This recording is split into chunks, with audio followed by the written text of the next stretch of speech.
Welcome to the Love on the Go podcast, brought to you by Carolina's Matchmaker. I'm Laurie, and for over 17 years, I've been helping singles find the relationship of their dreams all over the Carolinas. Along the journey, I've met so many amazing professionals and experts from various fields, and I'm excited to introduce them to you.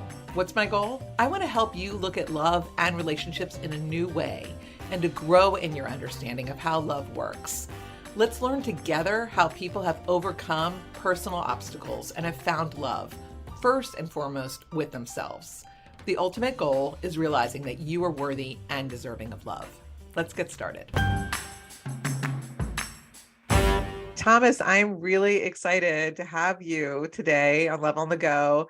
And you are, remind us what your age is. I am 49 years old. You're 49. Okay. And you're a senior data engineer for a marketing and ad agency. Yes. I just started that job last year. New field. I've been in data engineer and data director for a while, but this is a new realm for me. So it's kind of exciting. Oh, love it. And are you previously married? Do you have kids? I've actually been married 3 times. I have learned my lessons from each one of those and have no regrets because each one has made me a better person. Okay. Have a 12-year-old son that I have 3 to 4 days a week, and very happy to be his father. So very proud to be his dad. Wonderful. He's also a member of my Singles in the Carolinas group on Facebook. And you've been on there from pretty much from the beginning, haven't you? Yeah, I was part of the meetup group before it moved into the onto the Facebook universe once COVID happened. Yes. So I really just jumped on over and became part of that group as well. Yeah. So for all of you out there that don't know about my Singles in the Carolinas group, it's a great Facebook group. I'm pretty picky about who I bring in. So I want it to be a very safe community, and it's really an opportunity for people to network, communicate. There's definitely some dating that's going on behind the scenes, and people have told me about some successful relationships and whatnot, but really it's a community. And it's very dynamic and kind of fascinating. And when the lockdown occurred, I launched it and it was phenomenal. There were like news stories about it and everything. So it's really neat and just a nice way to communicate. And now I'm definitely drawing from those folks for my singles events and whatnot. So it's definitely worth joining that group, as well as filling out a profile on carolinasmatchmaker.com so that you can be invited to my events and learn more.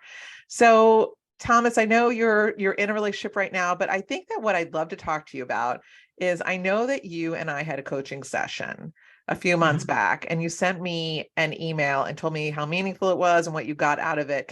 Let's talk about that session that you had with me.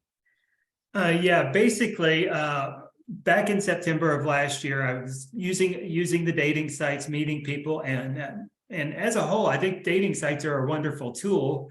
But tools are tools if you want to know how to use them the right way. And I wasn't meeting the kind of people I wanted to meet for the most part. I mean, I did meet some good people off of the dating sites, and sometimes it just didn't work out for one way or another. But one particular instance, I met somebody, and after 15 days after meeting her, I noticed she wasn't for me, and she kind of went off the little deep end with me. And it's not my first experience having something like this happen. So I've kind of questioned, what is it about? Why is it that I'm choosing people like this?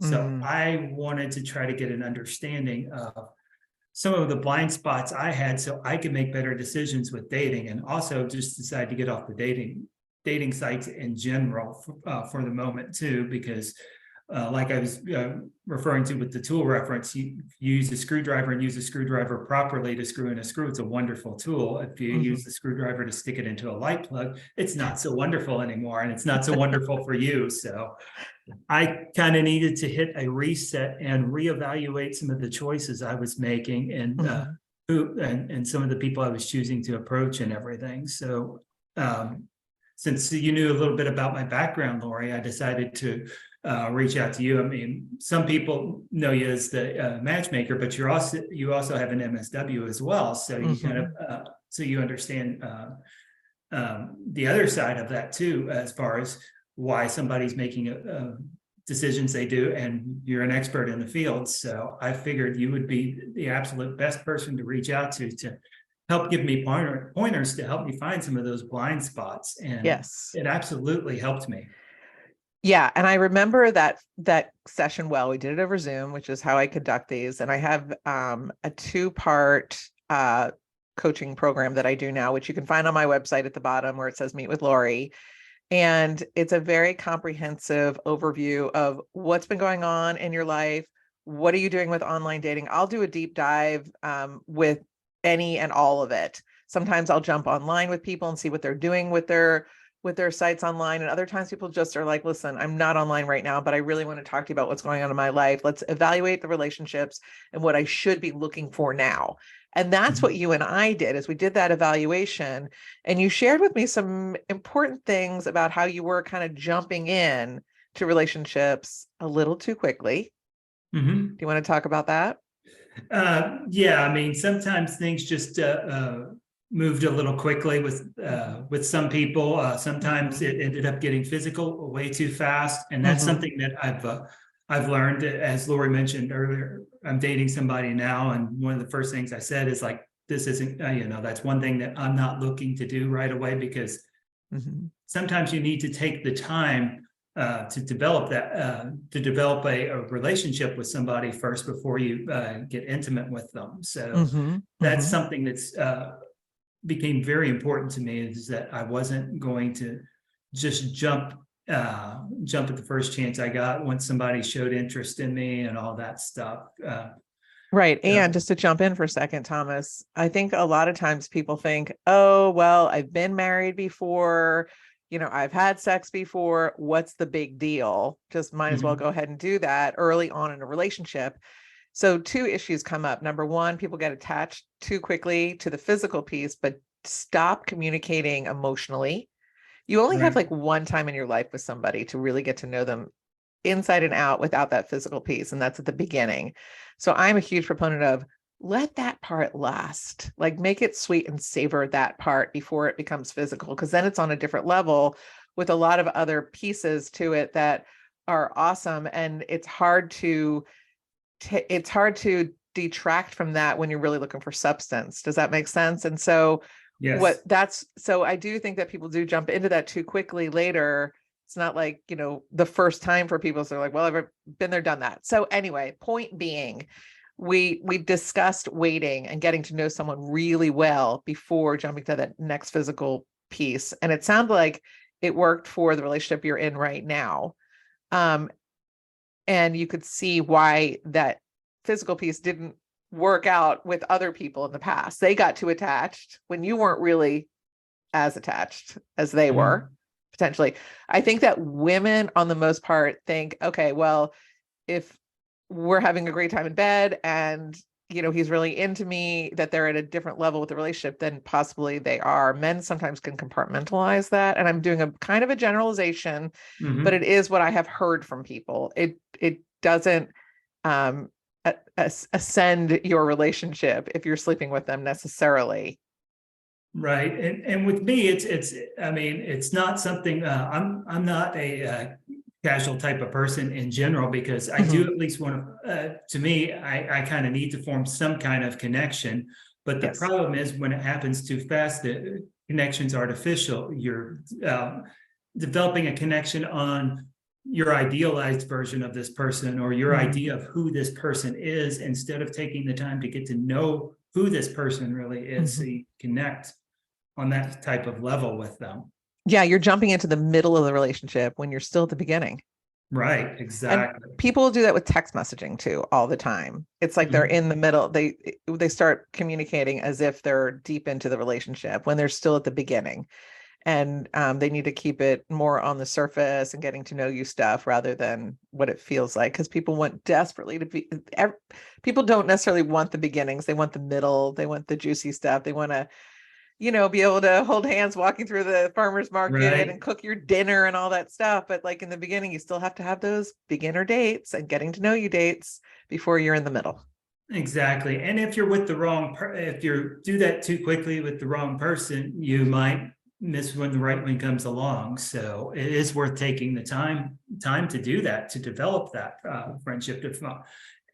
I mean, sometimes relationships just run their course, and that's perfectly fine when they do.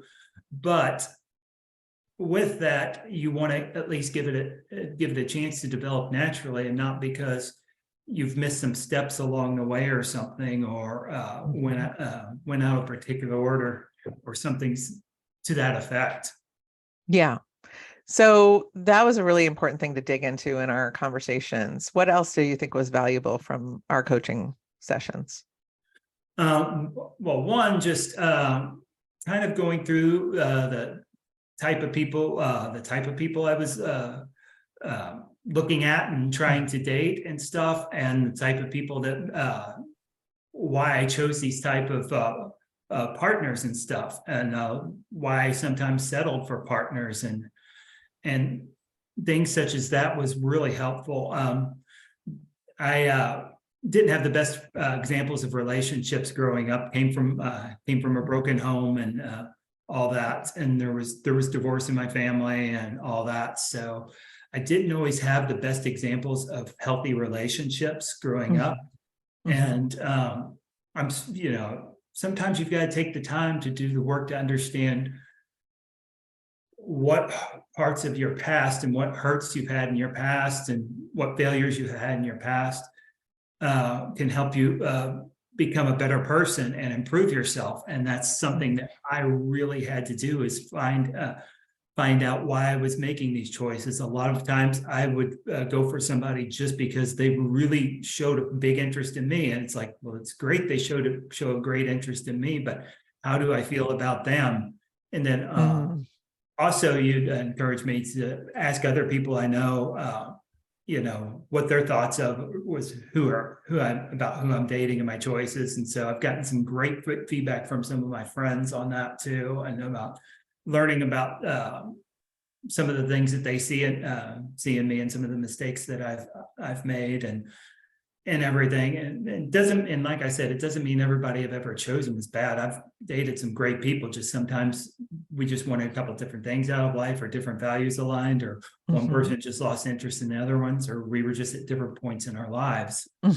So, but on the other hand, a lot of the ones I found myself drawn to were kind of a little more eccentric, and kind of going in a little too fast and all that, and which can be exciting sometimes and enticing. And like you said earlier, sometimes you've gone for the people that are interested in you. I mean, that's kind of like a low-hanging fruit, really easy thing to step into. And we've all been there, done that, where it's like, okay, great, he likes me, she likes me, might as well give it a shot. If they're halfway attractive and you like, different things about them, maybe they're different from you, but then you get a little bit deeper and then you realize they're not really who I would have chosen, which is kind of interesting, because when men hire me for matchmaking, I am able to select the women that I think would be great matches for them based on what they've told me, and they can sort of be a little bit more proactive about their search by getting in front of people that they wouldn't normally be getting in front of, or seeking out the women that are so inundated online dating that they don't even have a chance of getting in front of them. So I make that happen for my clients. So I think that what you're saying about how your friends perceived your dates and your relationships is interesting. Not always accurate, because you never know. Sometimes people show up differently, right, when they're in just one-on-one, but it is good for a trusted friend to give an evaluation, for sure. And that's why I think it's always great, maybe the first 4 or 5 dates just one-on-one with the person you're dating, but then after 5 dates where you think, okay, this could go somewhere, you would plan a night out with friends and just see how they react in a social setting. Right. And sometimes people are nervous and they don't always show up, and they'll whatever, but most of the time they can calm down, especially if they're with people that adore the friend, that they're with, the person you're dating. And so you can kind of calm down your nervous system and just try to show up as yourself.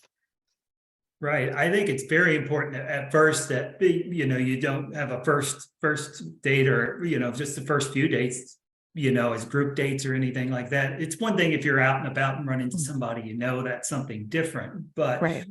But the first few dates, you want to take the time to get to know the person you're with. You don't want to try to put them in a situation where they're getting to know you, but now they're getting to know your friend and Right. getting to know whoever.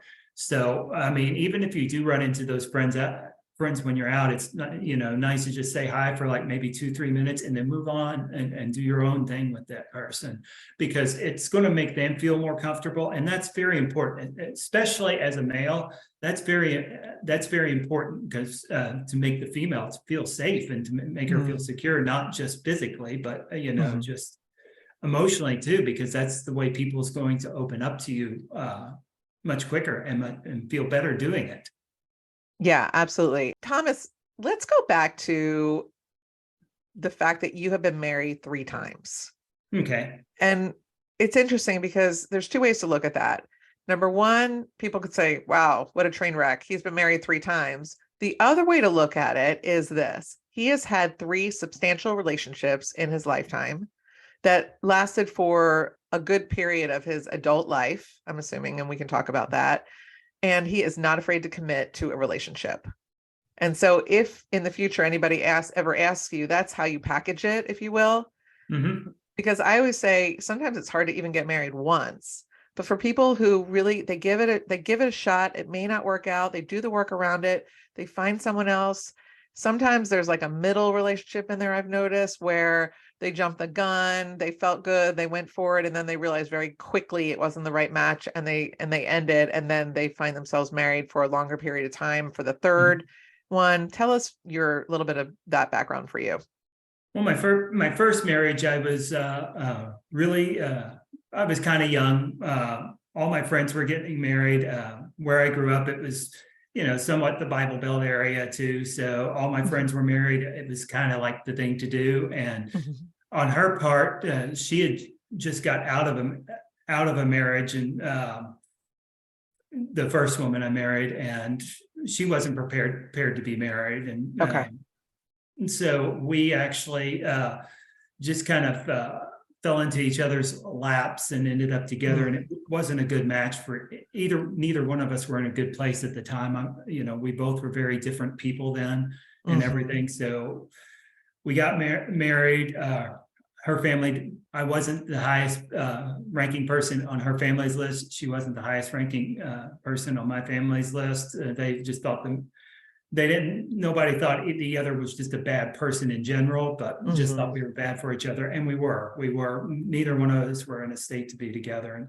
And it's been nice. After our divorce, we actually didn't talk for 15 years, and she reached out to me as a New Year's resolution on Facebook. So we are actually friends now. And how long were you married to your first wife? We were together for about a year and a half. Okay. So sometimes people call that a starter marriage, a practice marriage.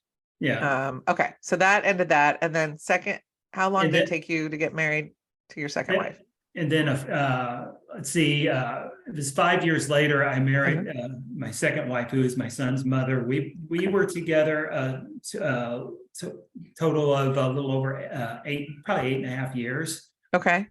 And so the thing that she and I had in common, we both had our childhood traumas in common. So we sort of formed a trauma bond based on that. I mean, at the end of the day, we really didn't have a lot else in common. We just kind of had different things we wanted out of life. But I mean, don't have bad things to say about her at all. She's a great mother, and we co-parent very well together. We're just different people, and we live very different lifestyles. So trauma bonds. There's some people listening that may not have ever even heard that before. I have.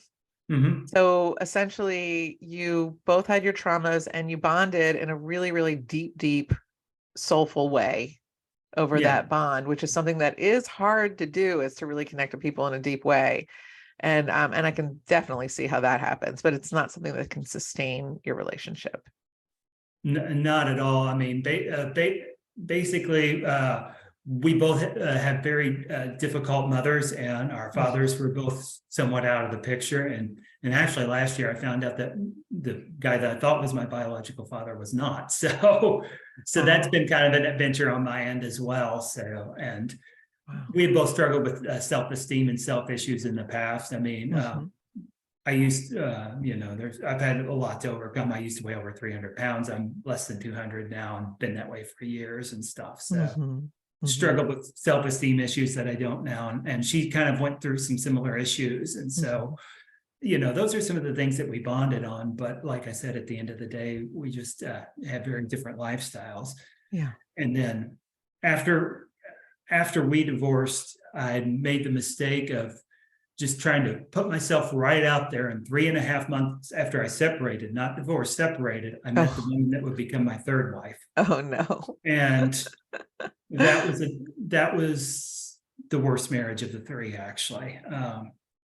What had happened, I also introduced our kids too early. Our kids bonded. And I was pulled in by the idea of family. Instant family. And so, I mean, our relationship was never really what you would call good.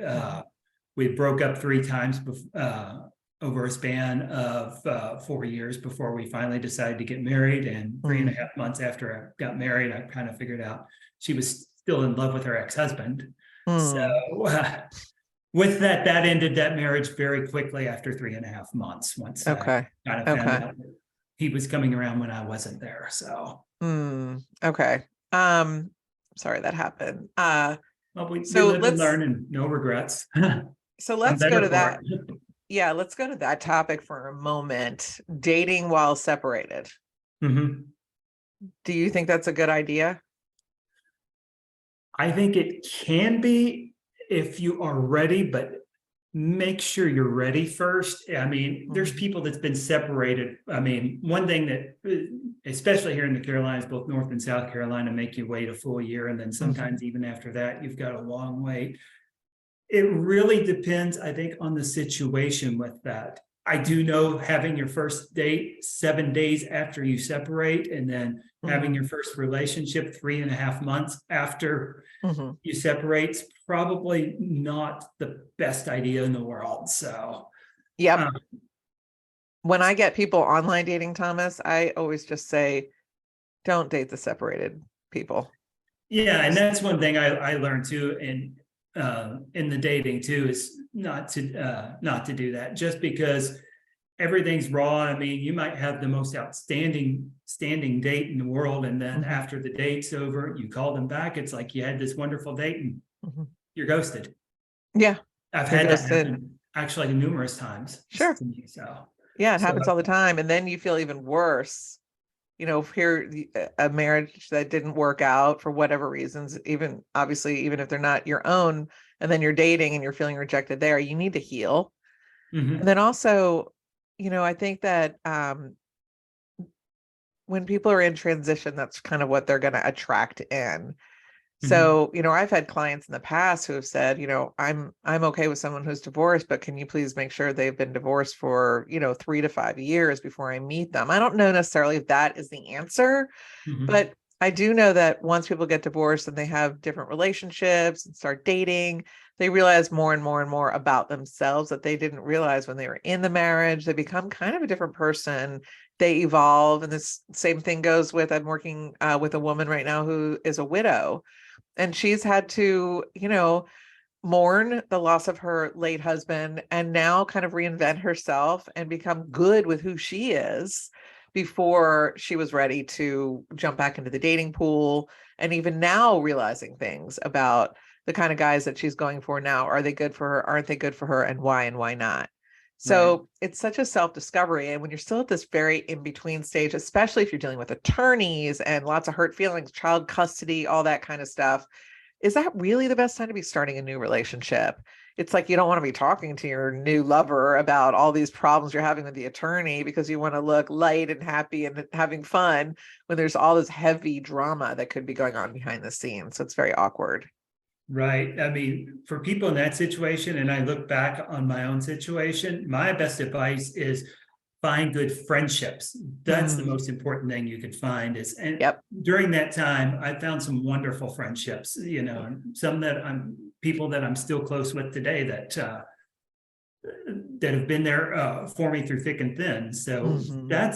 that's the thing you need to do. Yes, it's good for you to get out, but getting out doesn't mean you have to date. I mean, yeah, dating can lead to a social life, but it's better to have a social life that's just a social life and not centered around just dating.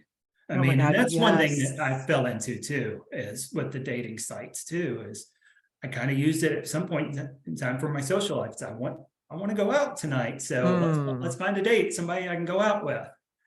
So Interesting. Okay, so even if it was somebody who you were like, not really sure she's somebody I would date for a long-term relationship, this could just be a fun night out, meet somebody new. You never yeah. know. And I mean, and it's not just about a physical thing and anything else. Mhm. It's not, I'm not just trying to like get in some woman's pants or something. It's just Sure.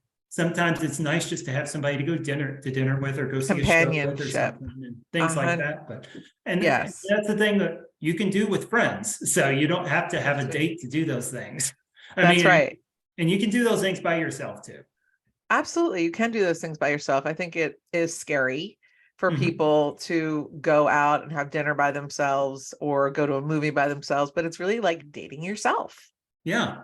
And why not? I have friends that do that all the time. They go out and they hang out and they'll meet people. They'll become a regular at a restaurant. You become friends with the bartenders and just it's just it's like Cheers, where everybody knows your name. Right. That being said, I don't know if a barfly is really, necessarily who you want to be dating, but I think it is important to get out and create community for yourself, however it is. There's tons of meetup groups, people go Yes. hiking. Sometimes when I'm talking to people with the coaching programs we were talking about earlier, I'll suggest, go on 2 meetups this week, go hiking, maybe there's a dinner club, maybe there's a book club, something where you start seeing the same people over and over again. You create that foundation of friendship and it could evolve into a relationship of romantic partner, or could be a friend, meet somebody of the same sex that could be a nice friend, opposite sex nice friend, you never Yeah. know. And then the more friendships you have and the more community you feel, I think that checks off a lot of boxes. And number one, it makes you more attractive to other people that you've got this whole community of people. And Mhm. number two, you're not feeling desperate and accepting anyone into your life that may not be a good person for you, but since they're paying you attention, you don't have anything else going on, you're feeling very lonely, you might bring them into your life and they're really not the best person. Right. And Yes. then, Yes. yeah. And then number three, if you start getting really used to getting out and doing things, number one, you'll be more interesting on dates because you'll have stuff to talk about, like, oh, I do this and I do that. And have you gone there? And the other thing. And then also, it's a mood booster. So, you get outside of your pain, your mood is elevated and, higher likelihood of attracting somebody in, because that Right. energy, that exciting energy is something people really want to be around. Well, yeah, because your life is filled with activities that are your own. You're not looking for someone else to try to fill a hole or a void in your life. Yes. Yeah. It's cool to be around people that do lots of things and have friends and they're just elevated energetically. So I love that. Anything else that you think would be important for folks to know about maybe the coaching that you and I did together, or maybe just something that you've learned more recently?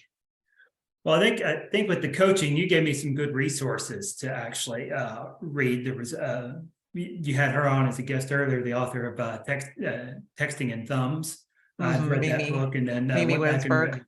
Oh yes, yes. Uh-huh. And went back and I reread Attached to kind of figure out my attachment style. When I Nice. was younger, my attachment style certainly would have been anxious, but at this Mhm. point in my life, I lean, I rated in the secure, but I lean more towards avoidant than secure than I do Mm. anxious even. Mhm. So That's so good. so sometimes it's good to go back and reevaluate some of that stuff, and then also some advice you had told me that you'd mentioned earlier that you tell some of your clients too is try to date somebody that's a little different. And I reached out to actually one of my friends that I knew for a few years. I always thought she was an attractive lady, and we went out a few times, and I just realized that she and I, we had some just different value. One of the nicest people you ever meet, and we just had some different values and stuff. And I just kind of realized that this is just better as a friendship, and that's okay. Perfect. So, but you took a risk. But I took a risk, and I stepped out of my comfort zone, and it was a good thing. And also another thing that I learned, another friend of mine that I had a crush on for a long time, I'd realized that my crush was completely physical, and I did not, even when I, went out with her a couple of times, realized that my attraction was only physical. I was actually open about it, and she was actually okay with that, but I did not go there. So, and I would have in the past, and I'm glad I didn't, because that's not, so I really learned, to take a step back and evaluate things and take things slower. And in my current relationship, I took things slower, and that's the good thing is we're taking the time to get to know each other to see if this is something that's going to work out in the end. So that's a great thing. Wonderful. Thomas, do you have a favorite charity? I like to put in the show notes. Yes, it's back home where I'm from in Louisville. They have in the Kentuckiana area. They have a group called Crusade for Children. It's sponsored by one of the local TV stations there. It donates a lot of. I grew up working with them for quite a bit, and so even though it's not a Carolinas-based thing, it helps everybody out anyway, because they work with United Way and a lot of local chains like that. They also work with like St. Jude's, places like that. So Wonderful. WHAS Crusade for Children in Louisville, Kentucky would be awesome. We will put that in the show notes. Well, Thomas, you have been amazing. I'm so glad that we took the time to talk this through, and you're headed in the wonderful direction. I'm looking forward to hearing more from you as the days go on, and I wish you all the best. Thank you so much. Thanks for listening to Love on the Go. I hope you join us on our next episode. You can make sure to know when it is by following us wherever you listen to podcasts. Also, if you enjoyed it, it'd be great if you left us a review. I'd appreciate it. In the meantime, to learn more about me and how my team can help you, visit carolinasmatchmaker.com. Until next time.